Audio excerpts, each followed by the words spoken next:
Hello, Smarties. Good morning. I'm kind of low key worried that that sound didn't work. It usually plays on my computer, so I'm wondering if my sound is off or maybe it's like hooked up to my headphones. Let's just like check that out so we don't go the whole show. Bluetooth. Ah, there we go. That's why it was connected to my headphones. Okay. We don't need that. How's everyone doing this morning? It is Tuesday, April 14th. And it is like beautiful here in Massachusetts. We're hitting 80 degrees today. So it's almost like cooler inside than it is outside. And it's that like time where you want to have the windows open, but you don't want to get the house too hot. So I do have my windows open because like I need all the beautiful fresh air. And this weekend I spent some time outside just like laying in the sun and soaking it in, and it like felt so good. Like, does that energize you guys? I mean, there's a lot of you out there that live in a beautiful climate all year long. Massachusetts, we are not one of them. So we take it when we get it, and it feels great. How's everyone doing? What's new? Drop it in the chat. Yeah. And the thing with like nice season is that it comes with crappy hair. So we're just gonna have to deal with it. I have like super, super straight hair, but when it does get like hotter out or like muggy, it starts to like curl up a little bit. And like, I'm not straightening my hair. Like that is too much work.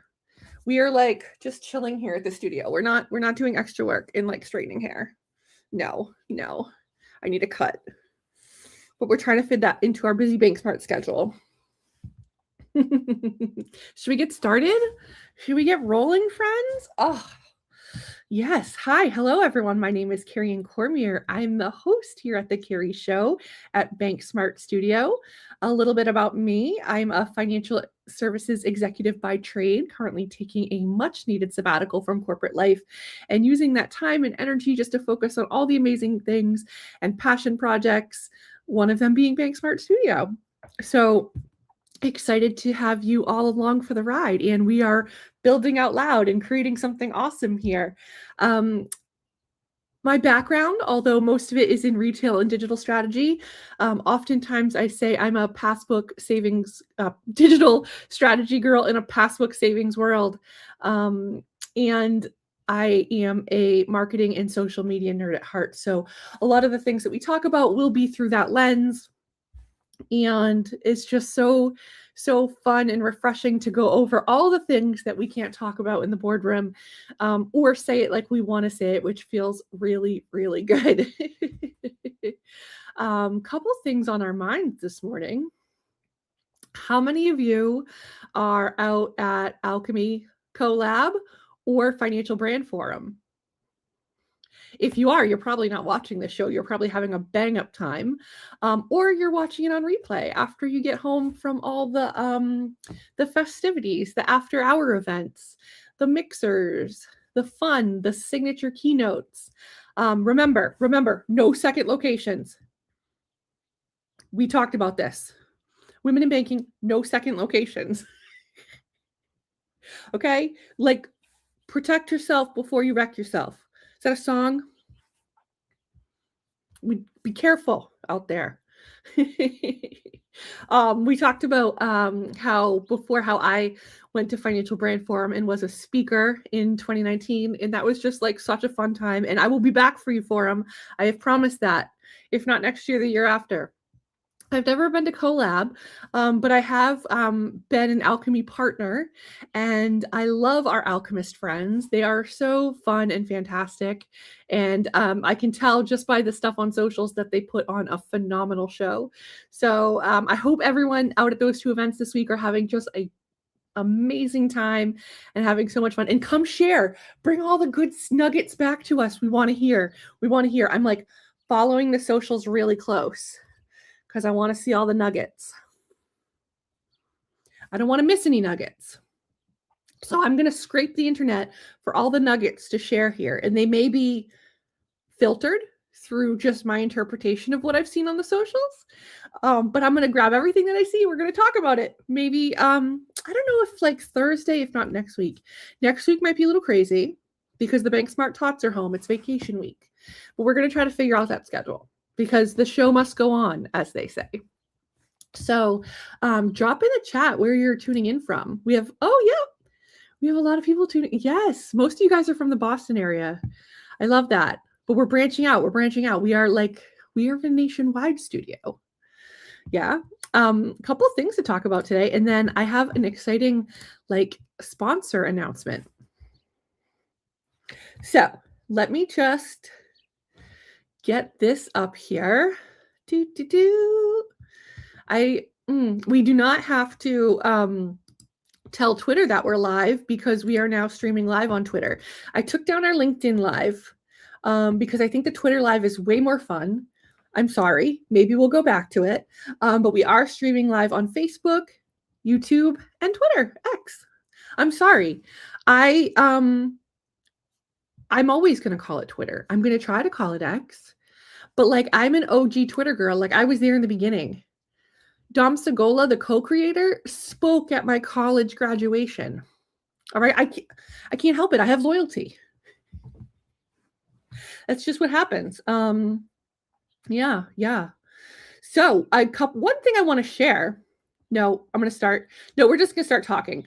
Then I'll share my share later. Because it would make more sense if I shared it after. So let me tell you about my week last week. And this is very relevant to all you banking friends. And all you non-banking friends that are in the same stage of life. So we had a meeting of the Finer Things Club last week. And I'm going to pull up, for those of you who don't know,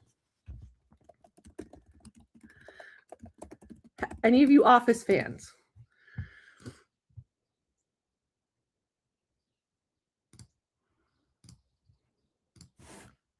We're going to pull, oh, no, I don't want to pull that on YouTube. I just want a picture. Let's find an image. Because I feel like if you don't know it,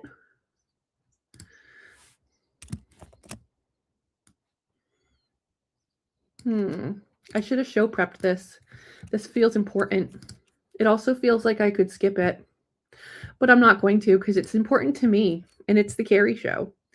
And for all of you who said it wasn't the Carrie show, it sure is. Okay, so just a little backstory. Let's pull this up.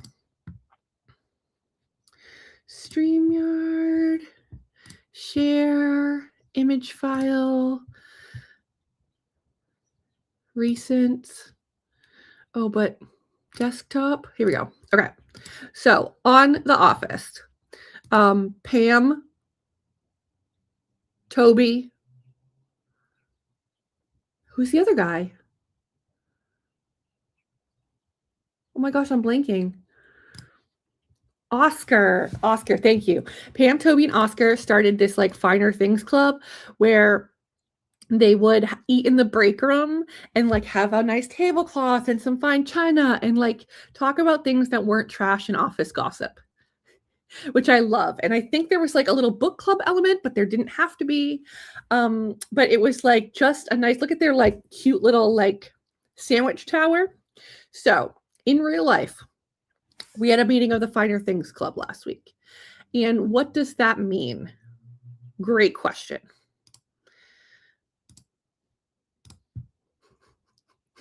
I'm trying to take this down, but I wish it was my background because it would be more funny that way. Should we do it as a background?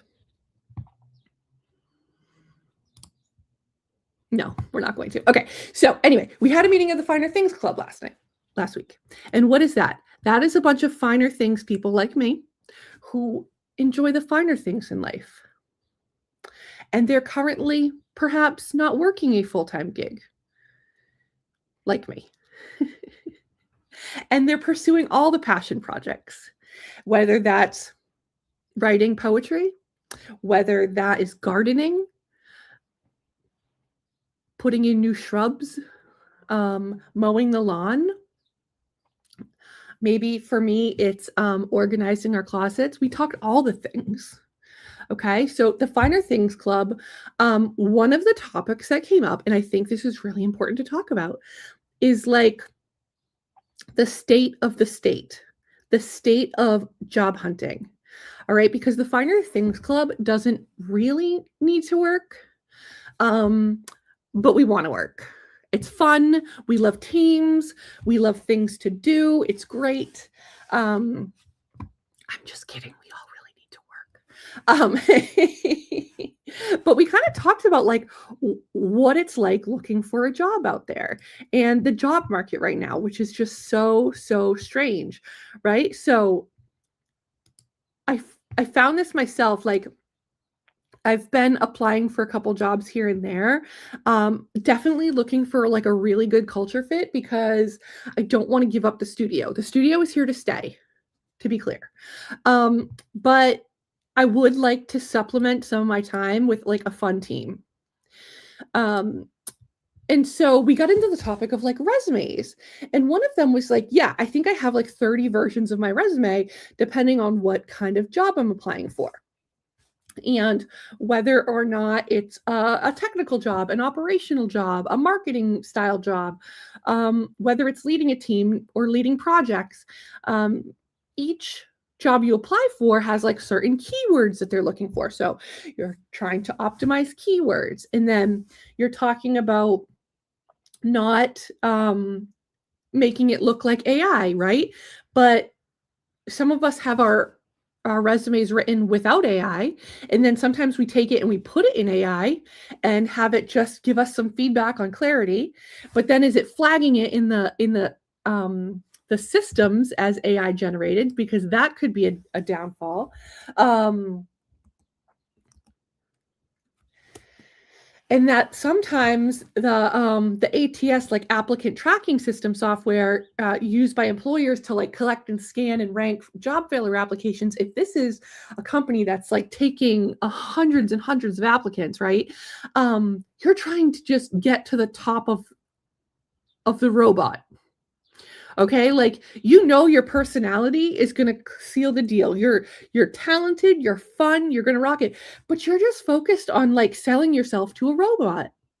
So then we were talking about like single source of truth, and like how do we even know which resume is the right one, which one's the most up-to-date one?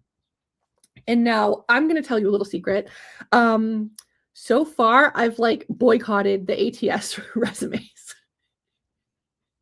Early on in my underemployed journey, I'm going to say not unemployed because I'm not unemployed, but my underemployed journey, I did throw out a couple ATS resumes, but they were places that I like really didn't care about. So I just told like AI to create me an ATS resume based on my regular resume and just submitted it for what it was. We were all just trying to, keep our state income coming in. But like, it's so weird because I feel like, and this is what we talked about at the Finer Things Club, was like the job market has shifted so much.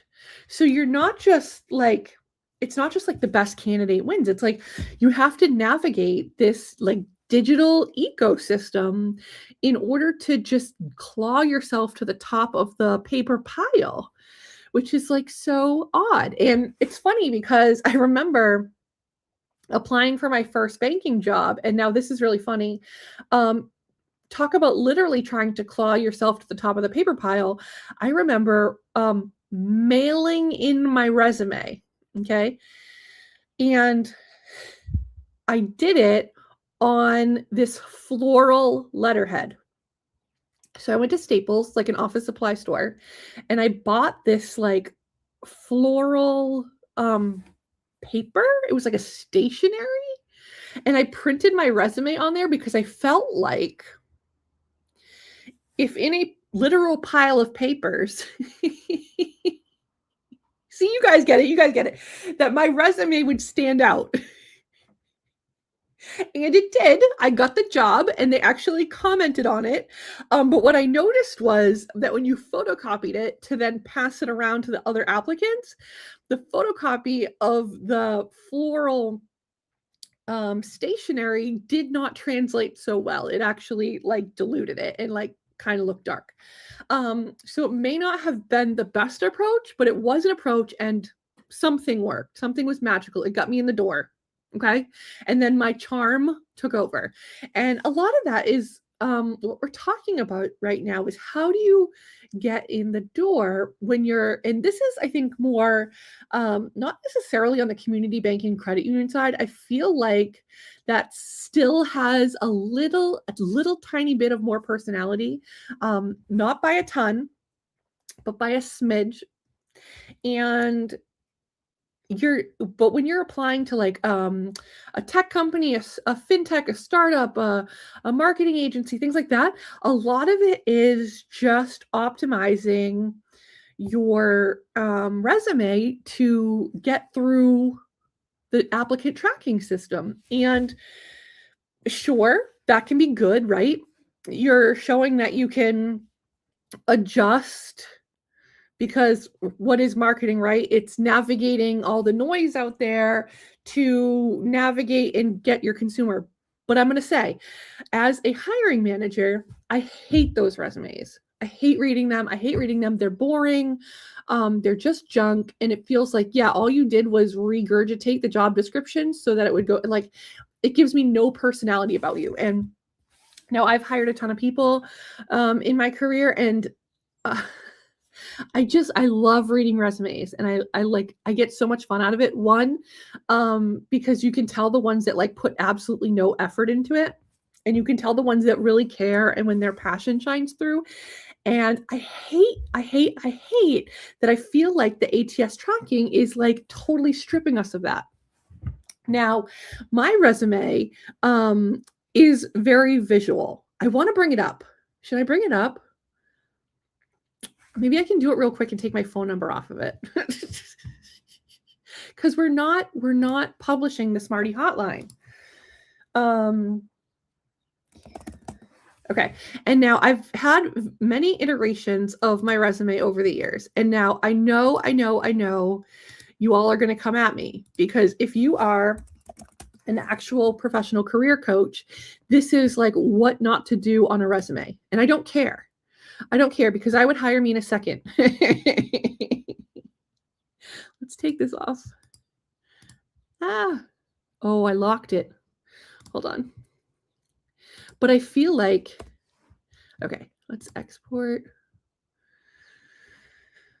Download.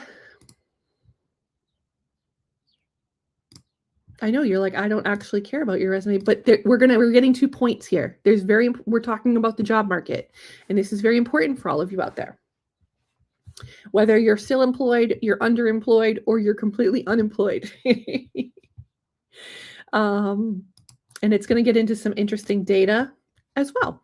So let's pull this up. And it's funny because that's another thing that we talked about, was like all the people out there like that are supposed to be like business career coaches or like career influencers, or they tell you the hot tips on things, what not to do and what to do. Like, how do you know who to believe and who's right or who's not right? There's so much noise out there that it's like hard to cut through. Okay, we're not going to pull that up. Yikes. Don't do that, Carrie. Don't do that. That's a little too. Nope. Take that down quickly. Remove. Hold on. This is very important, because I have some other things to show. I was printing, like downloading all the pages, and we don't want to see all of that. Download. Did I take my phone number off of it? Because that'll be a crime. I know you guys would be flooding the Smarty Hotline. Like, I don't have time for that. I barely answer the texts that I already have. I had actually a text from another content creator, and it's been taking me forever to get back to her because I'm such a jerk. So I'm sorry. Don't hate me. I'm like overwhelmed, and I got a lot going on. And it's like getting to be nice out. So the part of me that wants to, like, oh my gosh, start a new fitness routine and work out and go for like long walks every day. That part is trying to take over. Is this? we might have to scrap this because now I'm getting angry. I've only gotten 2 pages. Nope, we're committing to this. We're committing to this. Okay, hold on. Committing. The problem is I have like 12 tabs open, both literally on my screen and in my brain, and it's a tragedy. Share, download, select pages, 7 and 8, compressed PDF, standard, download. Okay, this is the last time, and if this doesn't work, we're scrapping it because we have other things to talk about. This is a busy segment. Okay.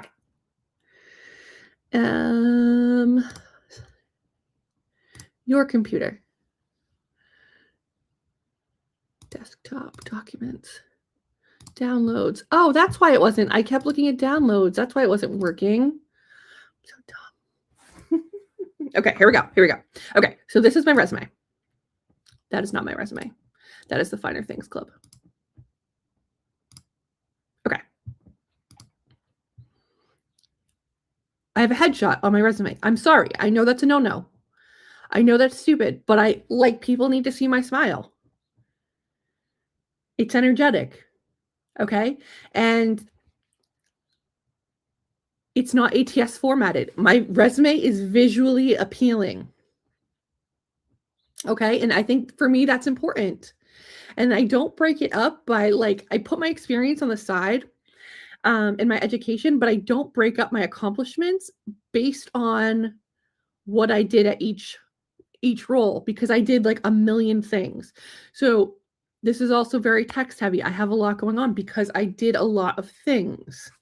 Could I slim it down? Probably, but you're going to miss the fact that I DJ'd a Black Friday party or that I launched a farmer's market. I feel like those are key attributes.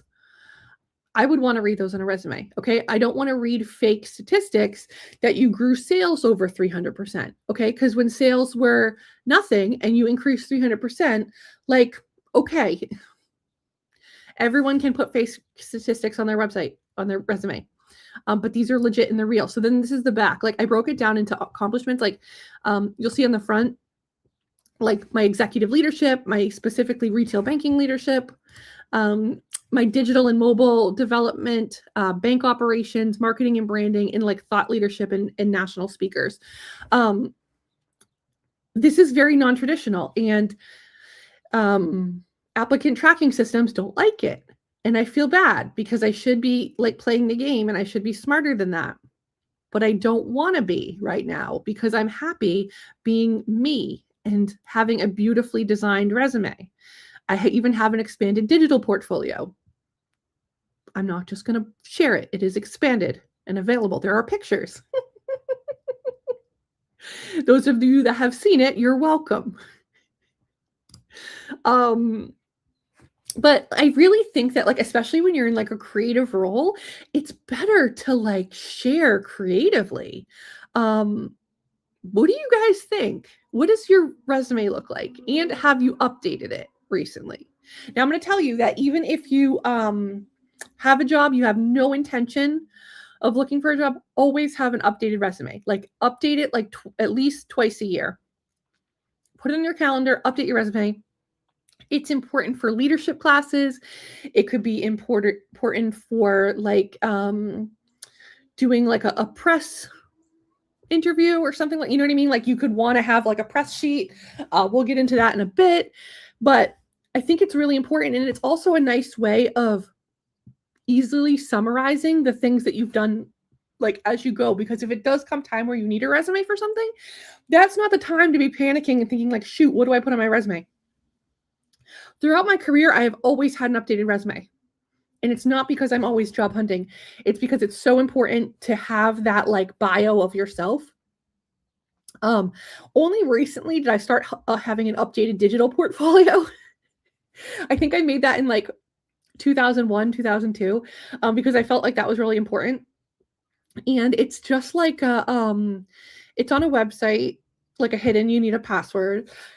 But it is maybe in a 10-page like digital visual representation of my career, and with some like almost like case studies and like real examples, because it's hard to put what I do into words. I think although that would be a really good skill of mine to have if I could concisely summarize my skills. What do you guys think? Do I need to have an updated version ATS tracking? Now, another thing I'm going to tell you about resumes. One thing that I do very much believe, it should not be longer than 2 pages. I don't care who you are, your resume should not be on a 3rd page. I actually think mine is too long, but again, you need to know that I DJ'd a Black Friday party at a bank.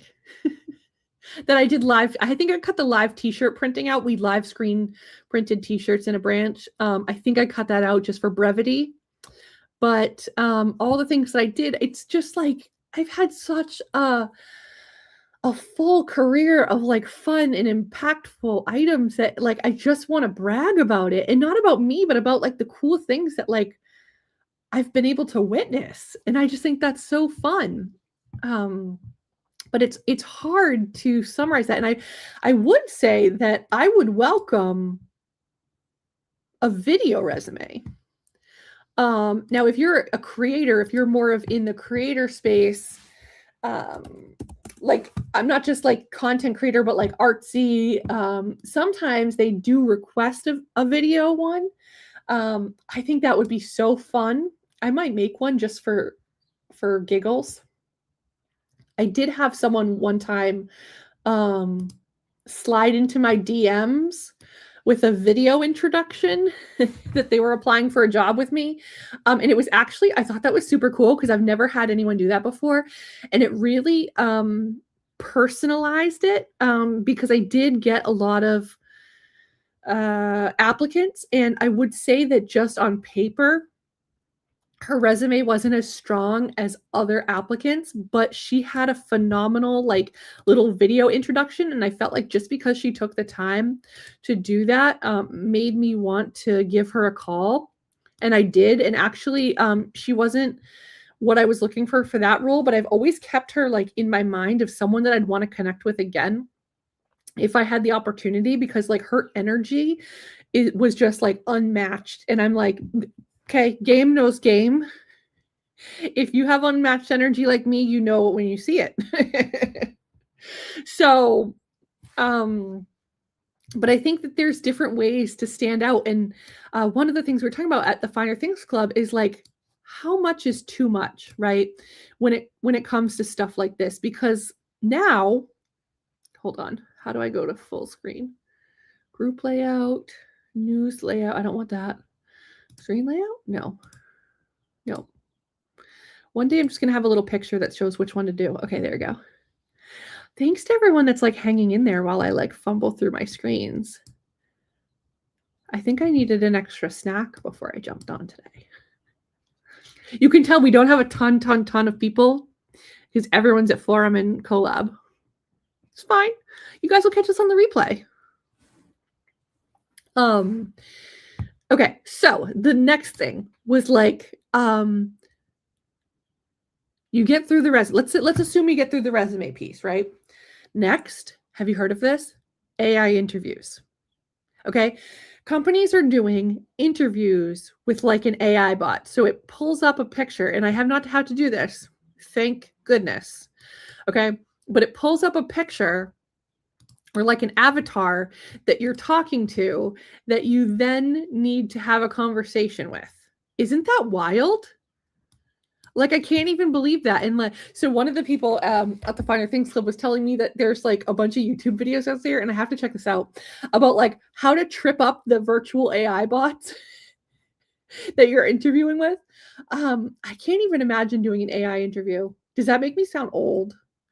I just feel like if you're going somewhere that doesn't have that personal touch, like that's just not for me. I want to talk to a person. I want to like have some laughs. I want to be real. But if you're just talking about an AI interview, it almost feels like virtual version of the ATS scanner where you're just doing expressions or keywords to like get to the next step. Has anyone had to do it? Like, drop it in the chat if you've ever hosted an AI interview or you've been a participant in an AI interview. I think this is so interesting. And I don't discount it for like, I'm going to say like large firms. Like, okay, because if you're going through thousands of applicants, like I can only imagine. Like you see jobs that get posted on LinkedIn and it's been like, let's say 6 hours and it's like there's already 250 applicants and you're like, oh my, like of course there's gotta be some sort of way to like screen through that noise. There's no way you can have a personal experience with all of them. That's wild. But yet it's happening. And it's like, when are community banks and credit unions going to start doing that? I hope not. I love the personal feel. Like, I feel like I'm just not built for like an AI interview. Maybe I should. I wonder if there's a website where you can do a test AI interview. That would be fun. Yeah. The next thing that was like a topic was like the need to put on a performance. So at the Finer Things Club, we were talking about like how so many interviews now are requiring like a full-on performance of like, okay, we're gonna do 3 days of this, then we're gonna have a week off, then you're gonna have to do a week of this, a week off, and then another week of this. Like we're talking like presentations, like scenarios. Like when did interviewing become like hours and hours of unpaid labor? And then also the feeling like if you don't submit a thesis or a complete dissertation on maybe a couple ideas that they happen to mention during the interview, that then you're not good enough. One of the people that I was talking to was like, I feel like I should do more, like maybe a business plan or like write like a playbook for, and I'm like thinking, yes, that would be the Carrie thing to do also, because I feel like I have to give something. It's like when you go to someone's house and you're like, I have to bring a gift. I know you invited me here and you don't want me to bring anything, but I need to bring 12 cupcakes from a bakery because it feels good. I can't help it. Like and I'm trying to like get over that. And it's almost like the same thing here where, and I've done this and it has landed me jobs and it has impressed people, but you feel like, so one time I wrote a follow-up and like they were all over the place when I interviewed them. They want to do this. Like literally, if you like closed your eyes and so I went like this and pointed at something, it was broken and needed to be fixed. And they pretty much said everything but that exact, like, it was like, okay. So literally everything was broken. And it was like, pick something and you can fix it and improve it. So in my mind, when you have an issue like that, it's like, where do you start? How do you prioritize? And how do you measure success? So I remember putting together like a 2-page, just like starting plan on like what I would do. Here's what I would focus on. Here's what I would do in each section and like how to measure success and then like where to go from there. And how it would be the most impactful. And I do believe that was one of the factors that rose me to the top. And I felt good doing it because for me, I like, again, it was like, I don't send me a thank you card.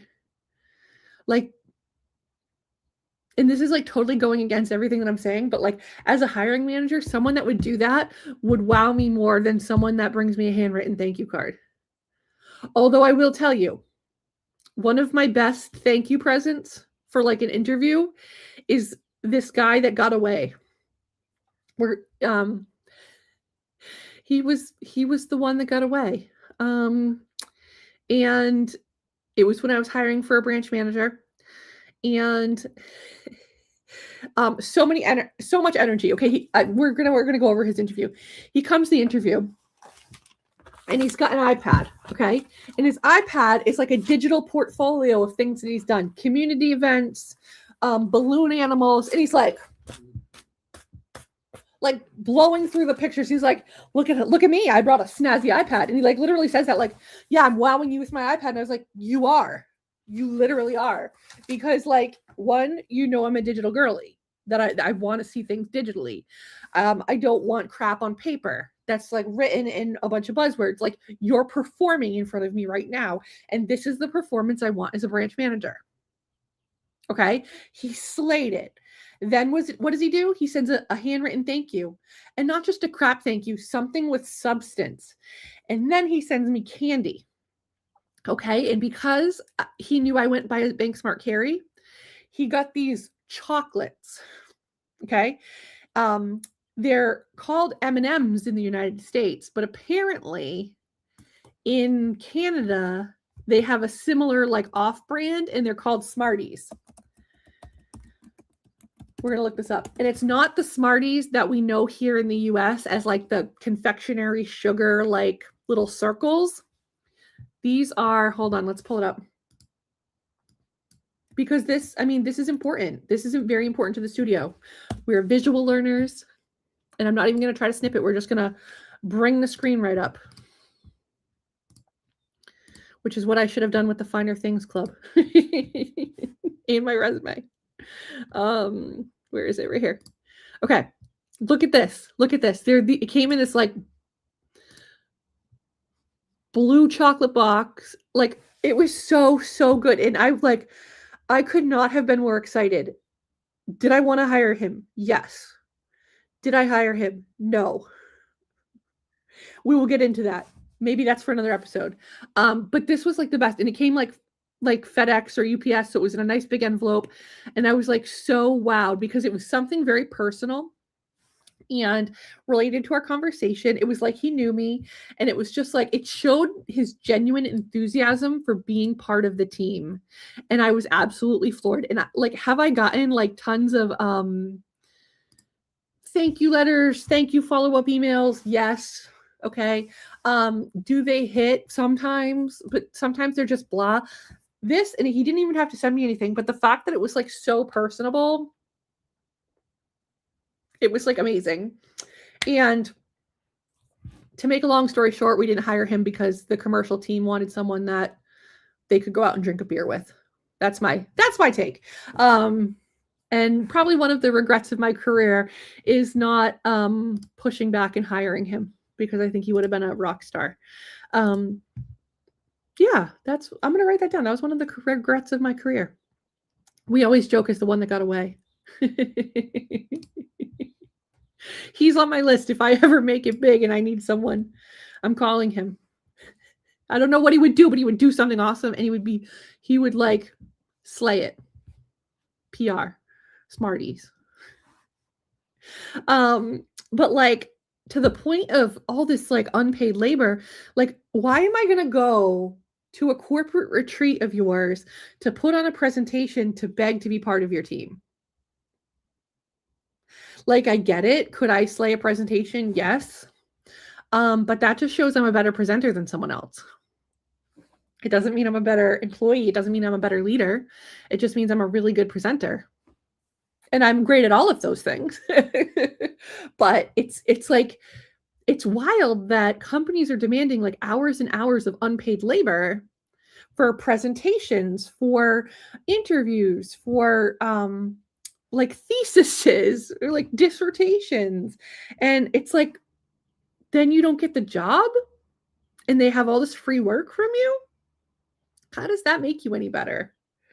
One of the people I was talking with was at the Finer Things Club, was talking about like the evolution of interviews lately. So it used to just be like, you'd maybe meet with HR on the first phone call, and then, okay, that's great, we're going to pass you off to the hiring manager. Then you meet with the hiring manager, and if that goes good, sometimes you come in for a second interview or like a panel interview, maybe of peers or of the team that you'd work with or whatever. My nose is a little itchy.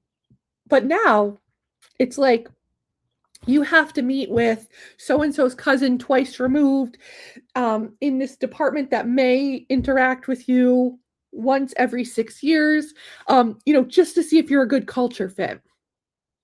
just to see if Sally in deposit ops, like if she feels like you're abrasive or not when you call her.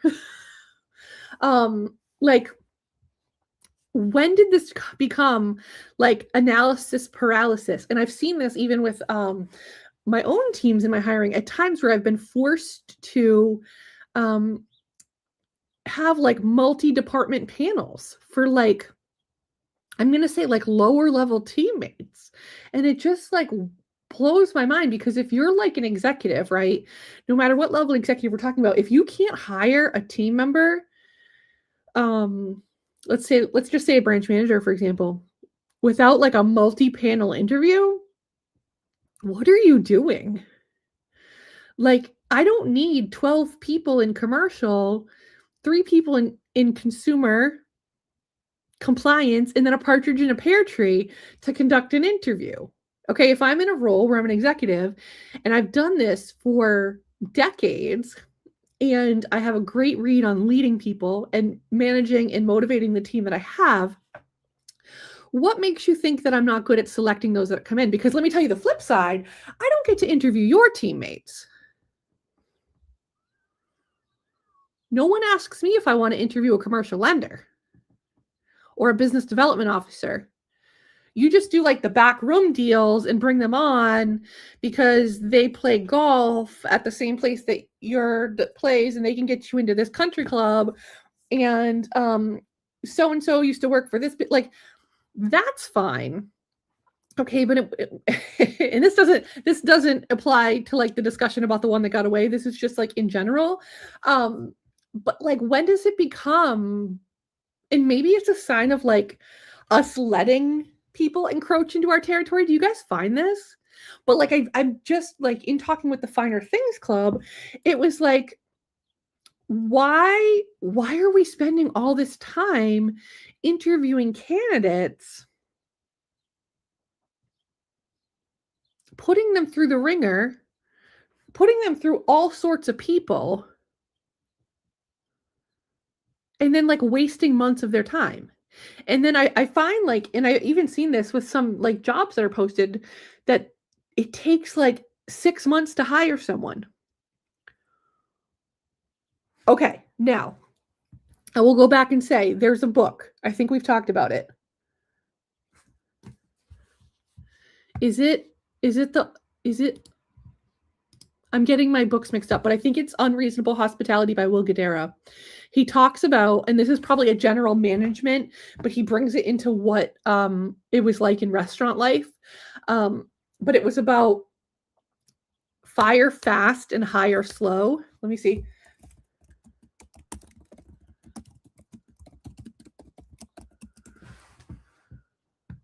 Yeah. Yeah. So he says it in his books about building high performing teams is hire slow, fire fast. I don't know if I agree with that. I think when you have a slow hiring process, now I'm not saying it has to be super fast, especially with executives, like seriously, I know like you're putting a lot of reputational risk into this, a lot of like trust in your team and money. Like it's a big deal, especially if there's like recruiters involved and there's like a kickback. Like there's a lot that goes on here. But when your process is too slow, that's an indication of what your culture is like. So I want you to think about that. Because I've seen cultures that can't make a decision for their life when they're doing hiring. And now this isn't any of the teams that I've interacted with as far as like applications or anything like that. It's in my experience, like just generally, but it's an indication of your culture.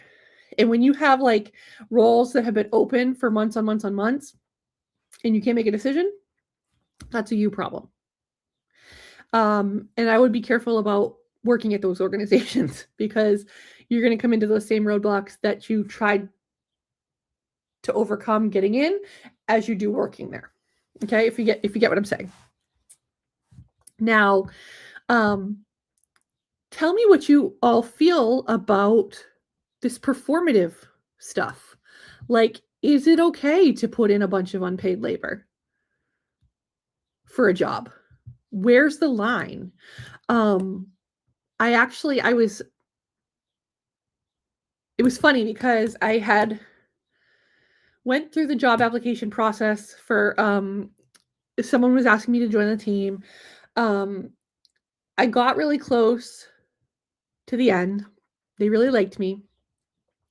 And I wanted to send them this like large business plan dissertation, and I didn't. Okay. And I simply sent a kind email. You said, "Thank you so much for the opportunity. You have a great vision. I'm really excited about what you're doing." And literally anyone would be so lucky um, to join your team, right? And I didn't get the job, which was fine. Because my therapist will remind me that I didn't want the job. But I was very interested in the company itself.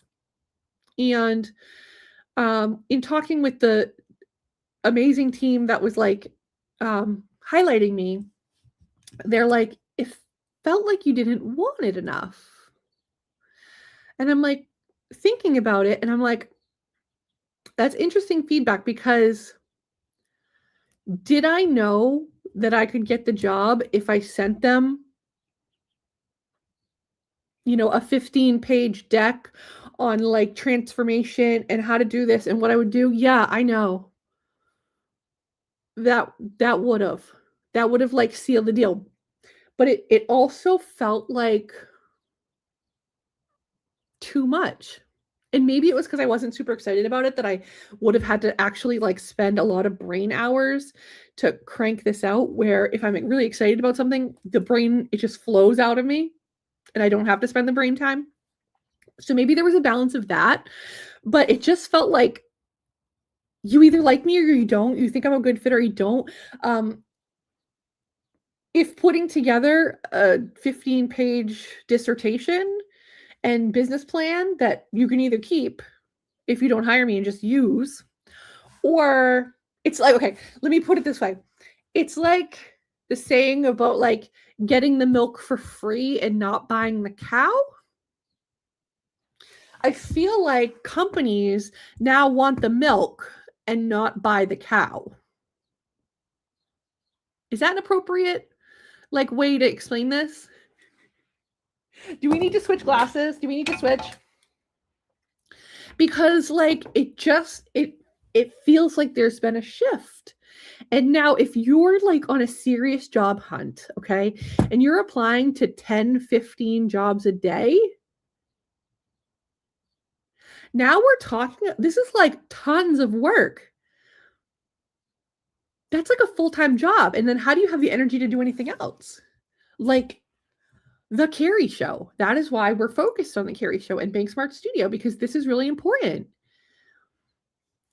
It's just, it blows my mind how it's been such a shift. And I understand it as a hiring manager, because I am totally like sucked in by all the razzle dazzle. Like I told you, the Smarties, absolutely. Someone once wrote me a 30, 60, 90. I ate that up. It was so good. But I also feel like it's not a good indicator of performance. It's a good indicator of branding yourself. And that's absolutely part of it. But then to go like 12 rounds of interviews with everyone in the janitor, it's just getting to be too much. Like, I'm interested in like your thoughts, because now this was a sample bias. Okay, we were in the Finer Things Club. All right, so we've had luxuries. We enjoy a certain level of society. We've been there, we've done that, we've put in the work. This is like colleagues and acquaintances from all different, like between like banking services, tech, all that, marketing, everything in between. But what we have in common was like talking about this kind of journey. And I wonder if there's on a larger scale, or if there's a need on a larger scale to have this conversation. And that's why I'm bringing it up here at the studio, because it feels like there aren't enough good networking groups for good talent, and it's so important. And I just want you to know that if you're in this season of life and you have 1,000 different versions of your resume and you need to take off and use PTO just to do a presentation, and you're putting in 3 weeks of unpaid labor and doing 12 rounds of interview with everyone, including the mail courier, you're not alone. It's like this might be the new age of interviewing, and you might need to get through the first round with an AI agent. And it's a shift, and it's going to make us stronger. But okay, this is going to bring us into the next topic. Okay, we're going to talk about Gen Z. All right, now you guys like data. We're going to take a break for a second before we get into the next topic. Okay, because we have to shout out one to the replay crew. Thank you to everyone on the replay crew. Whether you're tuning in at home, you're on your drive to work, your commute home from the office, maybe you're taking the train, maybe you're drying your hair, putting on your makeup, combing your beard, pressing your clothes, running errands, whatever you're doing. Thank you so much for listening. Even though it's not in real time, you are still part of the Bank Smart community. Be sure to drop your comments in the chat as you're going. I do go back and read them. And we love our replay crew. So thank you. Now we're going to do a little segment where we shout out to our sponsor. Okay. We have an announcement. The studio has its first sponsor. I'm very excited. So I'm going to switch my little thing right here, my banner. And we're going to talk about the sponsor for a second. We do have other sponsorship opportunities available at all levels. So if you're interested and you want to connect, you can email collab@banksmartstudio.com and we will connect you. So shout out to my sponsor, Regional Home Care. Okay. They are an excellent community partner. And now if you are, let's say you're a banker, you're a financial services person, you're working long hours, okay? You're tired. You're super tired. Okay. You try to get as much sleep as you can. You're taking all the supplements. Something still doesn't feel right. It could be sleep apnea. I'm very serious about this. Okay. So if you're traveling and you need an extra CPAP for the plane, okay, because you don't want to unbundle your regular CPAP from your nightstand. You want a travel CPAP. Okay. Maybe you're diabetic and you need some diabetes supplies. Okay. This is a very important. So we're going to put this up on the screen and we're going to just do a quick little plug to Regional Home Care. Okay. They are based here in New England. Okay. They are New England's local sleep, respiratory, and diabetes service company. And I want to thank them for being a sponsor of the Carrie Show. Okay, let's take a quick look at their site. Now, every sponsor is not going to get this, but they have made an incredible investment for the initial show, and we're just going to talk a little bit about it. So see, you can go right on their website. You can shop for accessories for your CPAP, cleaning supplies. All right, there's sleep tips here. Okay, diabetes supplies. Now, I know you might think that you're just tired, okay? But maybe you need a sleep study. I am not just reading an announcement and a sponsorship. I am also a client. I have sleep apnea and I use a CPAP and they're phenomenal. The customer service, top notch. And now I'm going to tell you a little secret. My doctor, I see a really good neurologist in Boston. And when I went to, he's like top notch. And when I went to get my sleep study, he comes back, all the stuff. He's like, yeah, you have severe sleep apnea. And it's genetic. Okay. No matter what your weight or body structure looks like, this was going to happen to you. And now this guy's like a marathon runner in ultra good condition. And he goes, I have sleep apnea. He goes, it's just how my throat is built. And he goes, Now, I'm going to get you set up with Cape Medical, and they're going to call you. And I go, actually, I would like to request, I would like to make a request. Can you put this referral through regional home care? And he's like, I'm sure, actually. That's funny you mentioned that. He goes, they're my provider. He goes, they're phenomenal. I actually love them. But sometimes the hospitals get a kickback for who they refer to. So they were referring to Cape Medical. Now, I don't know if Cape Medical gives a kickback or not. I'm just saying this is sometimes how it works. But he actually said that regional is his preferred company, and he uses it himself. Okay, a top Boston neurologist. So thank you so much to Regional Home Care for sponsoring the Carrie Show. I will tell you they sent me a press kit, a swag bag. So I got this lovely baseball shirt, okay? And then we have a whole bag of stuff. So we're going to do an unboxing, okay? They were so good to me. Thank you, guys. I have ready? A couple. They have phenomenal swag. So I got a couple of these, the grocery bags. They're just the regular thin lined one, but very sturdy. Okay. We got a Regional Home Care hoodie. Oh my gosh, look at this. This is going on later, but it's too warm out for this. It's one of those next level apparel. It's the soft blends. So this is so cozy. Now, I don't know that if you're a client, if you can get swag, but it's a possibility, especially if you mention the Carrie Show. They might hook you up. And then, oh, here's another one. Oh my gosh, this one's so good. Look at this. This is in black. And it's like Bank Smart colors. It's the studio colors. The teal. Okay. Yeah. Oh, I love this. Is that it? Is that in our press kit? Oh, no, there was one more thing. Where did I put it?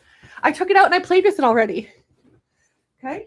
This is the kind of enthusiasm you get when you are a sponsor of the Carrie Show. Okay. Check this out. I got a travel bag, and this is made of recycled water bottles. Phenomenal. Okay. It's a sling bag. Okay.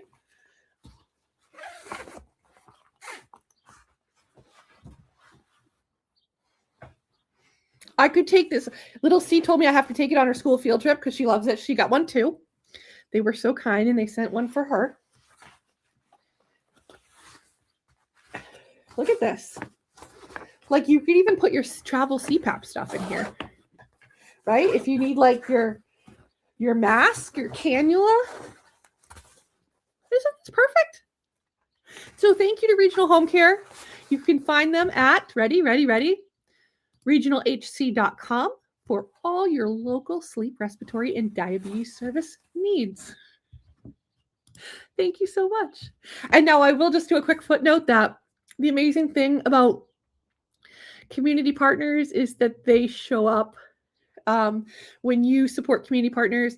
Communities partners show up and support you. So I love that. And thank you so much to my friends over at Regional Home Care. Okay. And remember, if you want to be a sponsor of the Carrie Show, there are many sponsorship levels available. They could include a full swag unboxing, or it could just be a shout out. So let's connect. You can email me at collab@banksmartstudio.com, and either myself or one of our team members, probably also me under a different name, we'll get back to you. Okay. Love that for us. Okay, so we were talking about the shift in workforce, okay? And now this is important. So I'm going to drop this in the chat. Wells Fargo. I know, we're talking about Wells Fargo, but we're not talking about it in the negative way. We're just talking about it in the data-driven way, okay? So let's see. Good read. Drop this in here.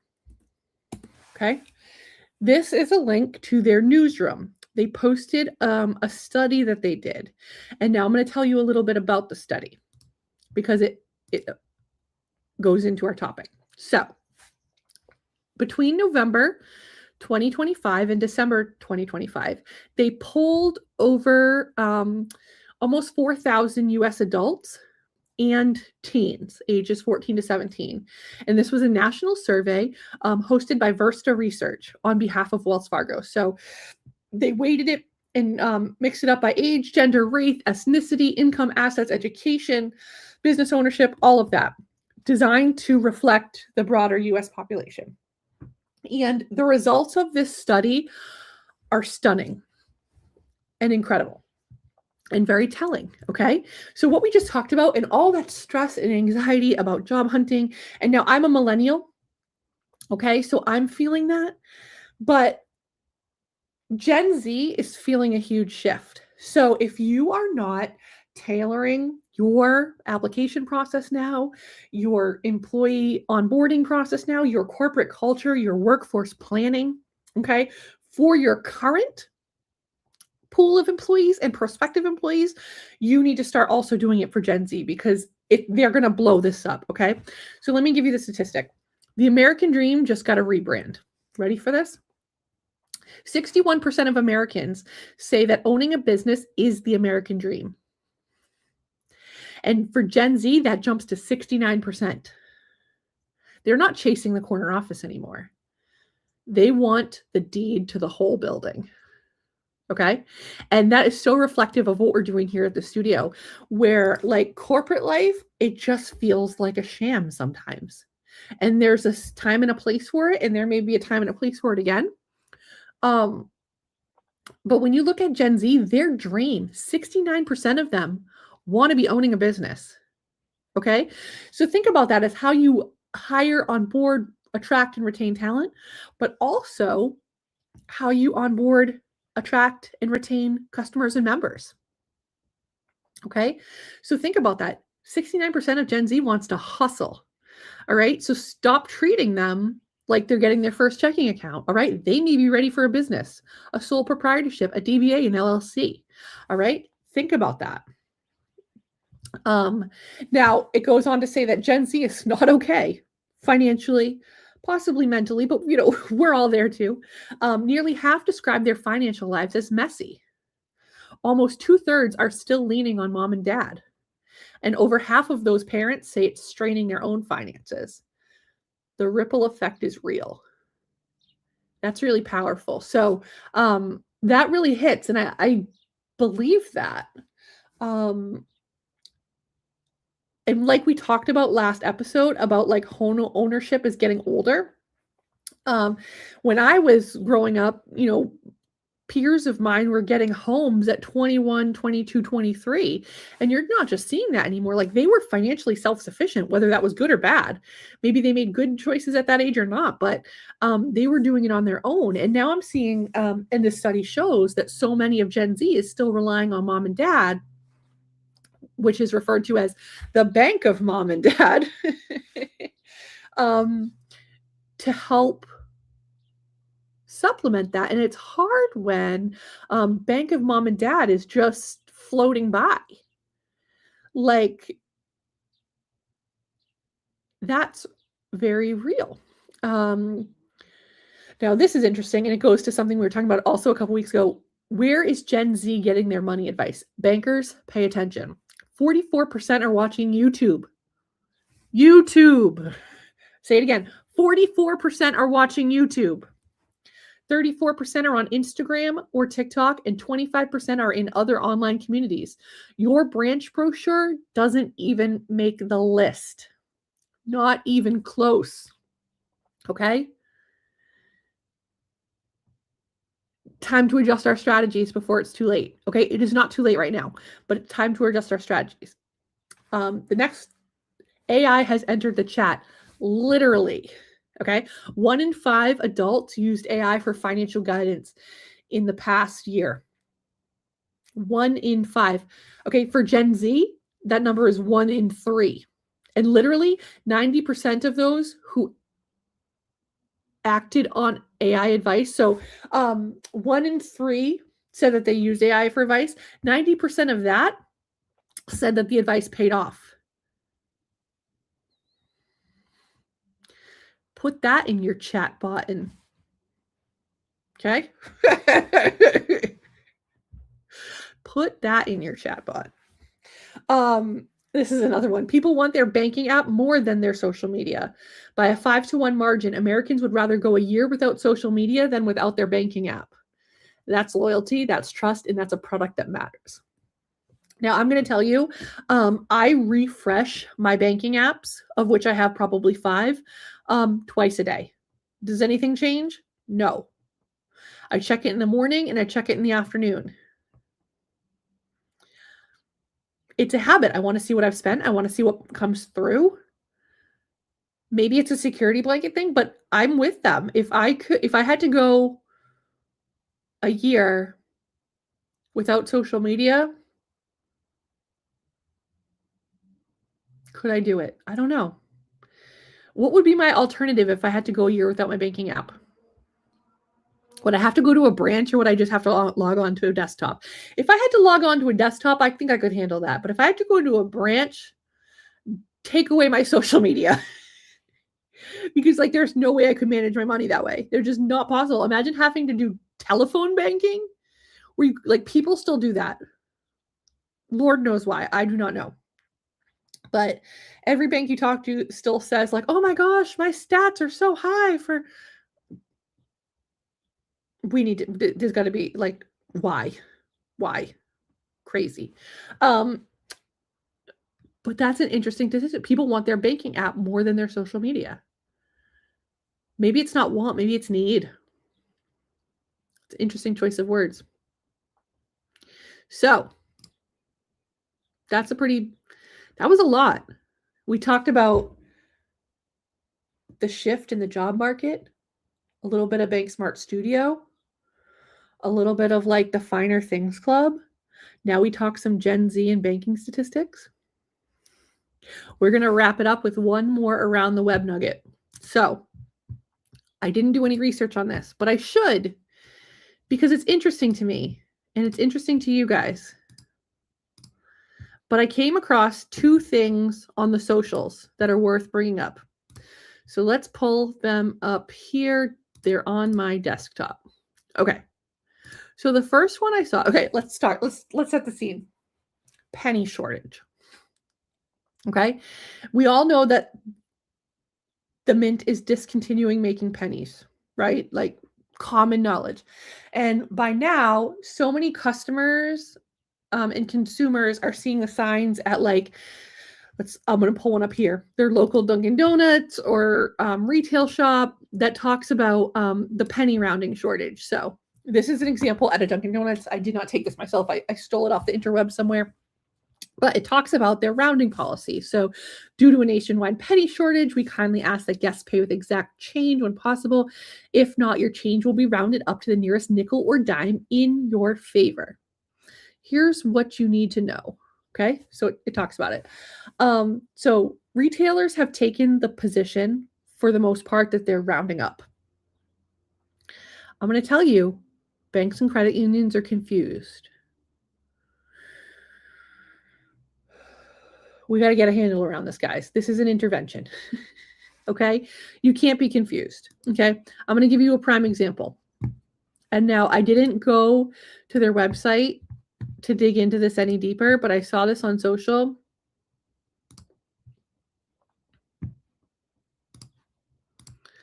pull this up. Arrowhead Credit Union.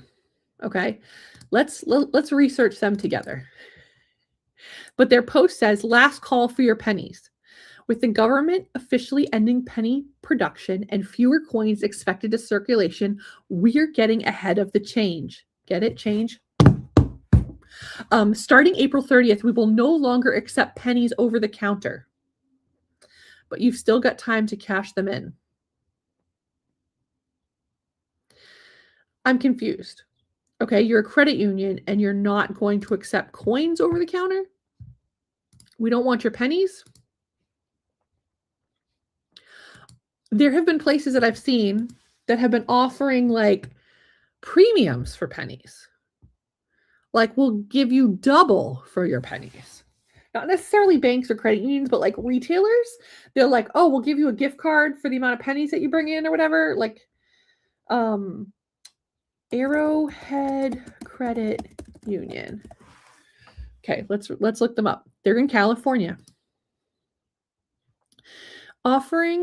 Financial institutions offering members. Wait, what was their tagline?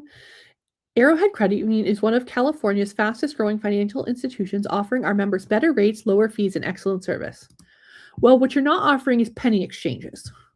So that's a problem. Their branding is cute. We'll give them that. Okay. All right. So we can all agree, first of all, this is a cute picture. We'll give them a little props on there. So like, I like how the depth of field, they're holding the sign. Last call for penny deposit. So let's go on their website. Let's do a little research together.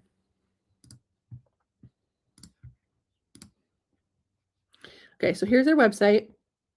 We're going to go making sense of change. April 30th is the last day to deposit or exchange pennies at one of our fee-free coin machines. Unavailable at App Store and Crestline branches. So it's not even all of the branches have it. Okay. So it doesn't even explain it. It just brings you to a branch finder. Well, that's lame. Can I say lame? Is that that's probably not right. Okay. Penny. Let's search penny. Search results. Or am I on this? Oh my gosh, I'm not even on screen. Okay. All right, pulling this up. Add a stage. Okay. All right, let's back up so you can see this because we're gonna engage their chat bot. Okay, so here, this is it on their website. Making sense of change. It just brings you to a branch finder. Okay, that's not helpful. And then we search here. We write penny. Nothing comes up. What about pennies? Nothing comes up. Okay, let's do a chat. Let's live chat. Oh, they're using Glia. We love Glia. Connecting with Arrowhead.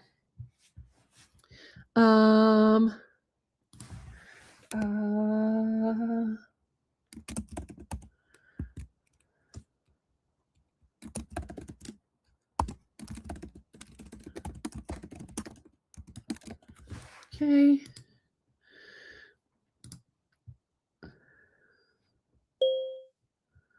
No, I have a question. Hi.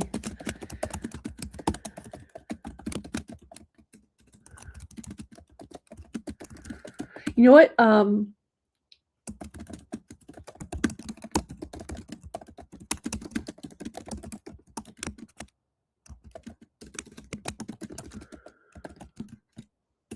So, a note about chat. If there's a live chat, they can read your chat while you're typing, even if you're backing up.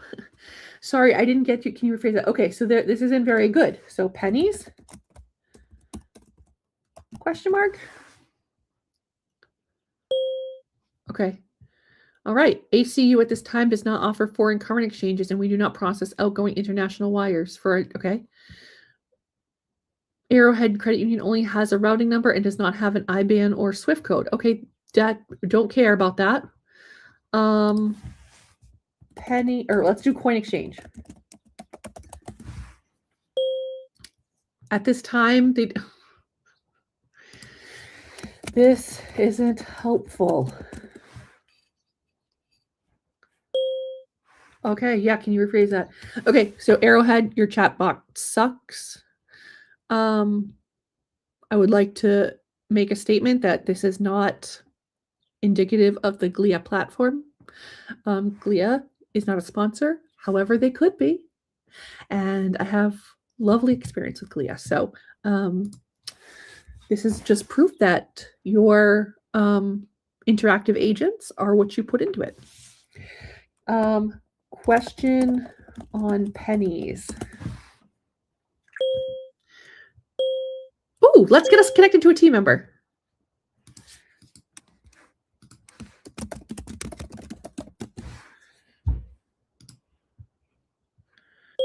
Hi, my name is Jasmine. Whom do I have the pleasure of chatting with today? Hi, my name is Carrie.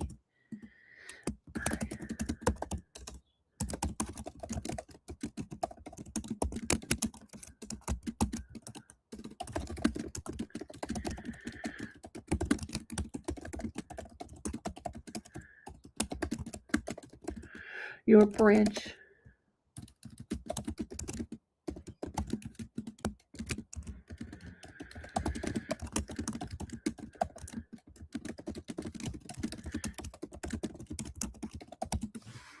Okay.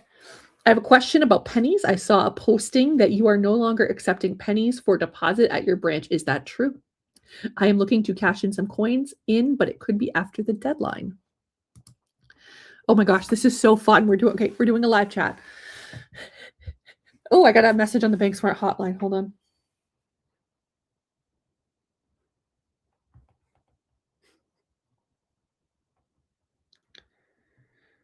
Oh, perfect.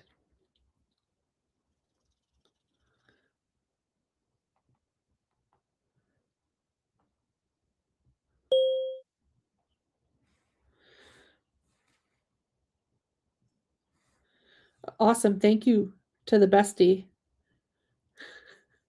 messaging me at the Bank Smart hotline. Okay. All right. All right. Let's see what she has to say. What does Jasmine have to say? May I have your last name and member number? I am new to the area and don't have a membership yet.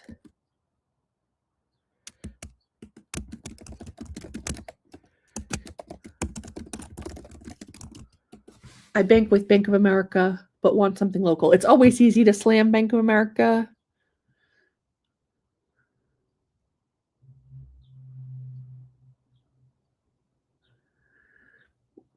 I love that she asked for my last name and member number. However, it's really not relevant. So was she trying to look me up? Was she trying to add me to the CRM and notate this conversation? We shall see.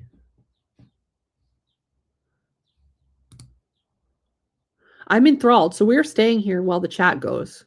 I need to know what Jasmine's going to say. But while we're doing that, let's talk about why we're talking about this. So I saw another, let's pull this down while she's, I saw another post. So I just showed you the one about, from actually Arrowhead. And let's put,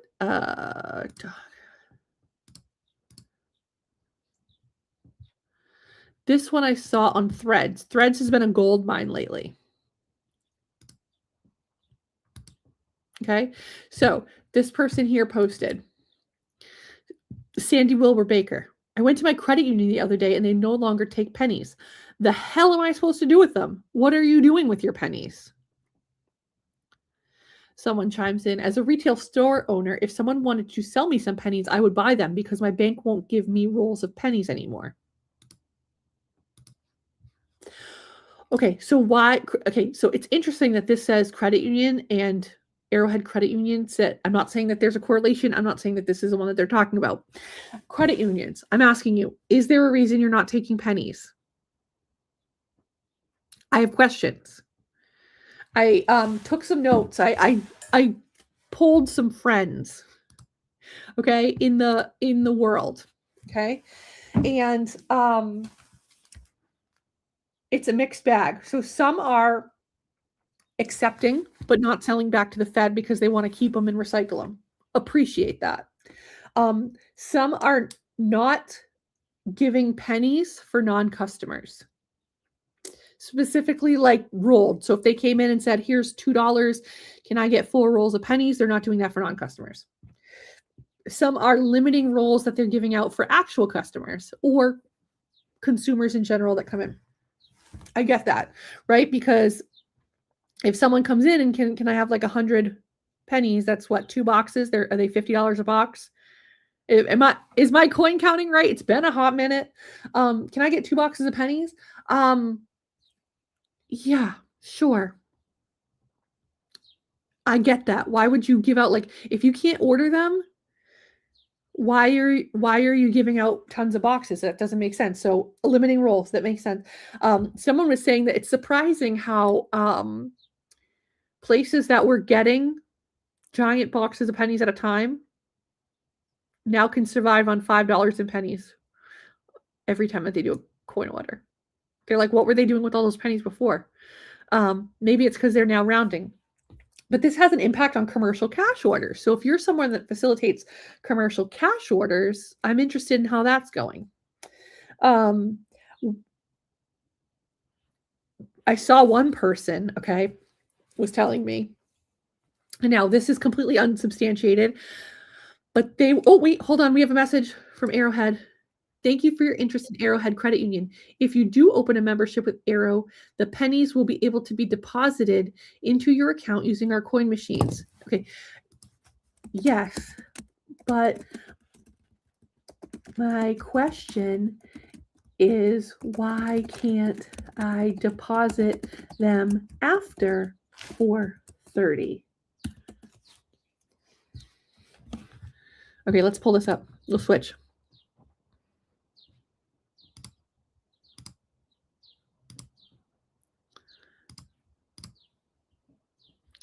Okay, so she's saying that's great. You can deposit them using the coin machines until April 30th. Yes, I understand that.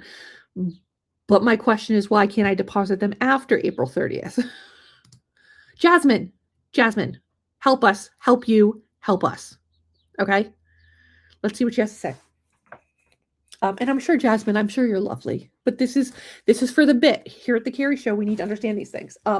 So I had one bank that I was talking to, and they had this great idea that they were going to round differently for customers versus non-customers. That sounds like a whole lot of trouble. So if it was a customer, they were going to round up. If it was a non-customer, they were going to round down. That sounds like it could be a UDAP problem. Maybe you want to rethink that. What I haven't seen is, so let me rewind. Some core providers, I'm hearing Jack Henry, FIS, are starting to or have already built the rounding into their software. So you're able to facilitate rounding through the transaction. I don't know if that's live or just in test or in production, whatever it is. But if your core provider hasn't, it's probably on the way. Here's what no one's doing. And we're gonna put Jasmine down for a second because I need full Carrie brain on this. Here's what people are not doing. Okay. No one's rounding down for charity. This is an opportunity. Okay, you heard it here first, the Carrie Show. All right, so say your check is for 192.37. Okay. All right, so yep, that's your check. Here's your cash. It's 192 and the 37 cents. Would you like to round down for charity? We'll just put that in the charity. Whoa, that's a campaign. Literally every store you go to, like I think where was I the other day, and I had to embarrassingly be like, no, I do not, because it was like my transaction came to like 0.09, so I was gonna have to round up 91 cents to charity, and like that just felt like a whole dollar, so I didn't, because it wasn't even like, it didn't even tell me what charity it was, which I'd like to know what charity it is if I'm going to do my rounding. I'm trying to remember, where was I? And it just felt like a scam. And I'm like, I don't want to do that. What if you round down for charity? Banks and credit unions, you could ask people to not take their coins and do a campaign. Instead of all this weird rounding and like penny nonsense, round down for charity. You heard it here first. Okay, let's bring her back. Unfortunately, we will no longer be accepting the penny due to the stop of production. You are more than welcome to reach out to your alternate institution to see if they are still accepting penny deposits. That makes me so sad.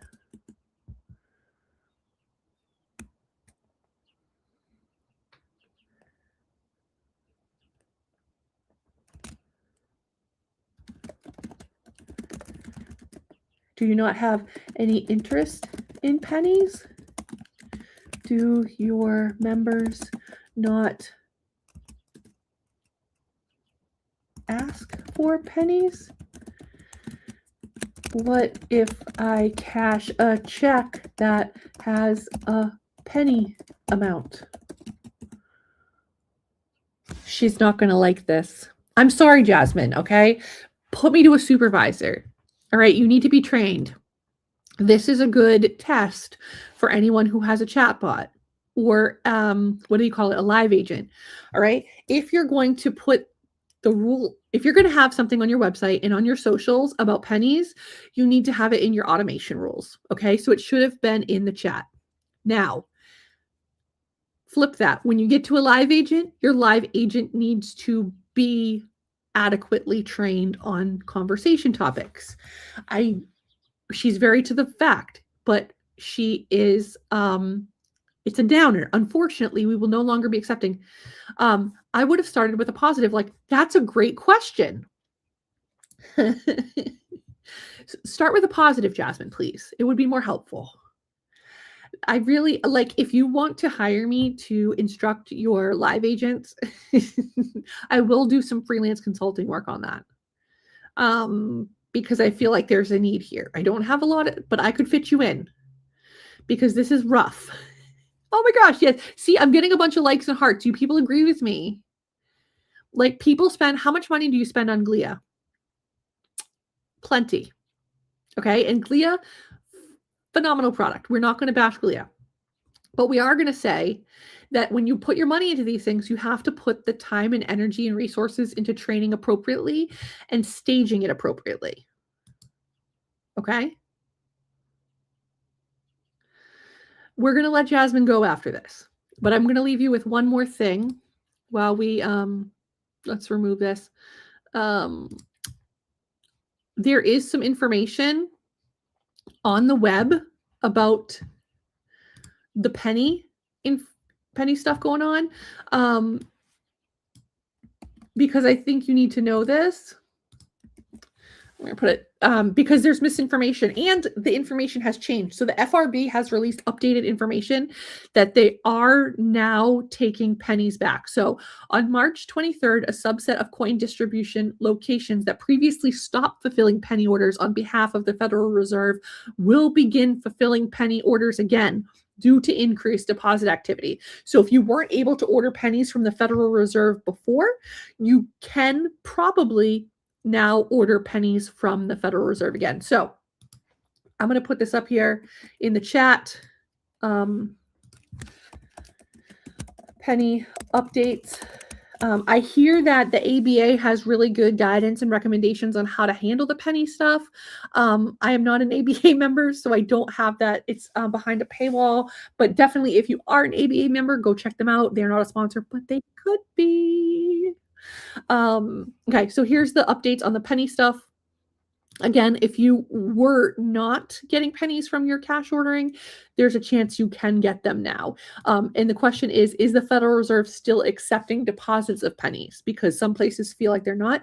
Yes, the Federal Reserve is committed to facilitating the acceptance of penny deposits from banks and credit unions. Okay? All right, let's see what Jasmine has to say before we wrap up.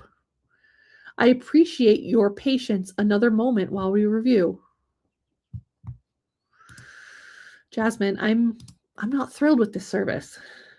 Do we ask Arrowhead to chime in? So let me tell you, I am a smidge disappointed in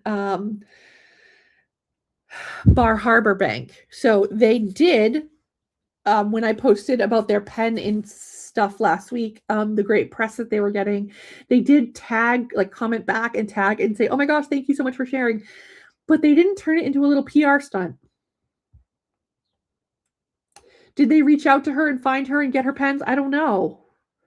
But I can tell you that post blew up and had more 100,000, like a couple 100,000 more views since we started at 300. So they may have been a lot more, but they didn't do anything fun on their socials. So I feel like that was a missed opportunity. Okay, Jasmine, notifications have been sent out to our members in regarding no longer accepting pennies after April 30th. Some coin machines may accept pennies by May 8th.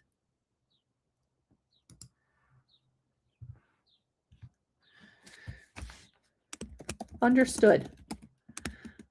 But what are your guidelines when it comes to cashing checks with pennies? Are you able to give exact change, or are you rounding up or down? How does that work?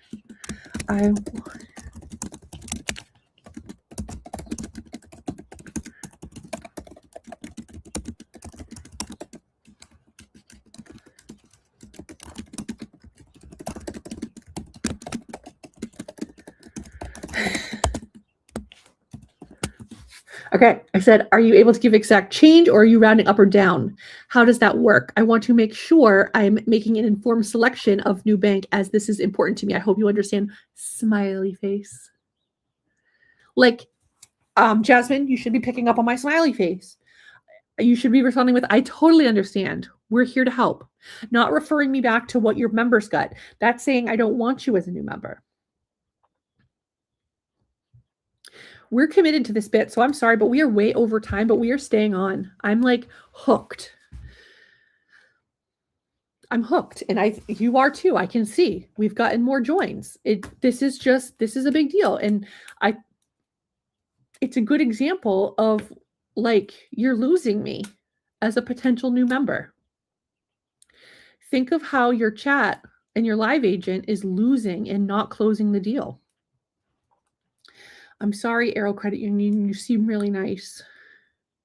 I didn't want to make you an example, but here we are. I would like to say shout out one more time to Regional Home Care. Thank you so much for sponsoring the Carrie Show. Can you see my logo? Regional Home Care. You can find them at regionalhc.com for all of your CPAP, respiratory, and diabetes supply needs. Members have the option to deposit the 1 cent change into their account. If that is not an option, amounts will be rounded up to the nearest 5 cents. Okay, sounds like a plan. Thank you for your clarification. I appreciate your help, Jasmine. Now let's see if she asks, is there anything else I can help you with today? She's not asking if I'm interested in getting started with a product. Jasmine, you're missing it here. And I'm going to tell you, I didn't give you my real email address. So if you were going to follow up, it's not. I do own the domain, thecarrieshow.com. But I do not have that email address because, like, we're not launching thecarrieshow.com. But I did secure the domain because, like, obviously I want to use the W word, but I don't want to use the W word. I'm a domain tramp. I just buy domains up. Is that okay to say? She's not even closing the deal. Jasmine, how many chats are you on? I'm clearly not your only one. You're cheating on me, Jasmine. I'm on the edge of my seat. Should we ask her to like and subscribe? Should we tell her to, like, follow? My pleasure, Carrie. Anything else I may assist you with today? Nope. That's it. Hope to visit a branch soon. Thanks. Let's see if we get a survey. That would be like prime if we got a survey. We should just do an episode where we type into chats. I may need to, like, make up fake names. Some places may already have my name in the chat. My pleasure. Thank you for using live chat. Have a great day. Okay, we're not going to end it. We're going to let Jasmine end it. Or should we end it? People that know a survey. Okay, let's end it. Are you sure you want to? Okay. Yeah. Oh, is this chat helpful? No. If the chat was not available, done something else. I would have. No, let's be nice.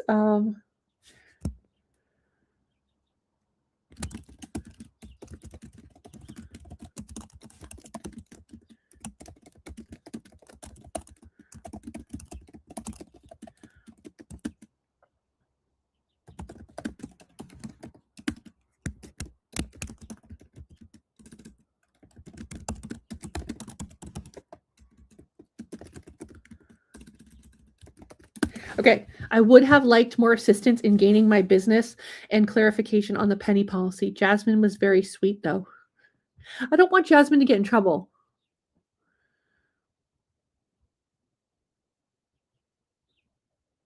Okay. We did it. We submitted the survey. Jasmine, I'm sorry. This wasn't you. This wasn't you. It was me. Wasn't you. It was me. Okay. Maybe they'll reach out to my fake email address. I should have put a real one, but like we didn't. Okay. All right. Thank you so much, everyone, for tuning in. We are going to wrap this up for today. This has been the Carrie Show. We will do this again on Thursday at 10 a.m.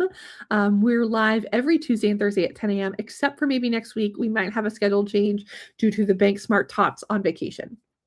But thank you so much for joining us. This has been so fun. Don't forget to like and subscribe to the channel. It helps keep the studio running, and you can certainly stay social with us. We are on Instagram, Facebook, LinkedIn, X, and a little bit of TikTok. All right, everyone. Thank you so much. Have a good one. Wait, where did she go? Why is it still on? Bye-bye. Don't forget to subscribe to my channel. Bye!